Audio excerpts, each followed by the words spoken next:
விஜய் சித்ரா மரணம் குறித்து விஜய் சித்ரா ஒரு பிரபலமான தமிழ் தொலைக்காட்சி தொகுப்பாளினி, நடிகை மற்றும் நடன கலைஞர் ஆவார். விஜய் டிவியில் ஒளிபரப்பான பாண்டியன் ஸ்டோர்ஸ் தொடரில் அவர் ஏற்று நடித்த முல்லை கதாபாத்திரம் மூலம் தமிழக மக்களின் மனதில் நீங்கா இடம் பிடித்தார். அவர் பல தொலைக்காட்சி நிகழ்ச்சிகளையும் தொகுத்து வழங்கியுள்ளார். டிசம்பர் 9, 2020 அன்று அதிகாலை சென்னை நசரத்பேட்டையில் உள்ள ஒரு தனியார் நட்சத்திர விடுதி அறையில் சித்ரா உயிரிழந்த நிலையில் மீட்கப்பட்டார். மரணத்திற்கான காரணம் தூக்கிட்டு தற்கொலை என முதற்கட்ட பிரேத பரிசோதனை அறிக்கையில் தெரிவிக்கப்பட்டது.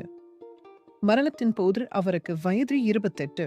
சம்பவம் நடந்த விவரம்: இடம் நசரத்பேட்டை, சென்னை, தனியார் நட்சத்திர விடுதி அறை.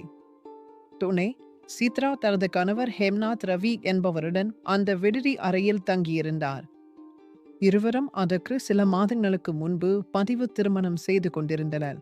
நிகழ்வு அன்று இரவு படப்பிடிப்பை முடித்துவிட்டு அதிகாலை 2:30 மணியளவில் சித்ரா விடுதிக்கு திரும்பினார். குளிப்பதற்காக அறைக்குள் சென்ற அவர் நீண்ட நேரமாகியும் கதவை திறக்காததால் அவரது கணவர் ஹேம்நாத் விடுதி ஊழியர்களின் உதவியுடன் மாற்றுச் சாவியை பயன்படுத்தி கதவை திறந்தார். அப்போது சித்ரா தூக்கில் தொங்கிய நிலையில் காணப்பட்டார். உடனடியாக காவல்துறைக்கு தகவல் தெரிவிக்கப்பட்டது. விசாரணை மற்றும் வழக்கு நிலவரம்: தற்கொலைக்கு தூண்டுதல்.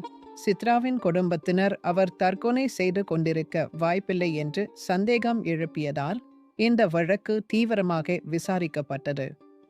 கணவர் கைது. சித்ராவின் கணவர் ஹேம்நாத் மீது சித்ராவின் நடத்தையில் சந்தேகம் கொண்டு அவரை மனரீதியாக துன்புறுத்தியதாகவும் அதனால் அவர் தற்கொலைக்கு தூண்டப்பட்டதாகவும் குற்றச்சாட்டுகள் எழுந்தன. இதன் அடிப்படையில் டிசம்பர் 15, 2020 அன்று ஹேம்நாத் தற்கொலைக்கு தூண்டியதாக கைது செய்யப்பட்டார். விசாரணை மாற்றம்: திருமணம் ஆகி 7 ஆண்டுகளுக்குள் மரணம் நிகழ்ந்ததால் இந்த வழக்கு வருவாய் கோட்ட அதிகாரி விசாரணைக்கு மாற்றப்பட்டது. காவல்துறை அறிக்கை: காவல்துறை சென்னை உயர் நீதிமன்றத்தில் தாக்கல் செய்த அறிக்கையில் சித்ரா மரணம் தற்கொலைதான் என்றும் ஹேம்நாத் கொடுத்த கடுமையான மன அழுத்தமே இதற்கு காரணம் என்றும் தெரிவிக்கப்பட்டது. ஜாமீன் மற்றும் குற்றப்பத்திரிகை: ஹேம்நாத்திற்கு பிப்ரவரி 2021 சென்னை உயர் நீதிமன்றம் நிபந்தனை ஜாமீன் வழங்கியது.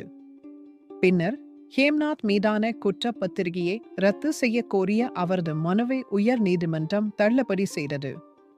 விடுதலை: இந்த வழக்கு திருவள்ளூர் மகிழா நீதிமன்றத்தில் விசாரிக்கப்பட்டு வந்தது. ஆகஸ்ட் 2024 சித்ராவின்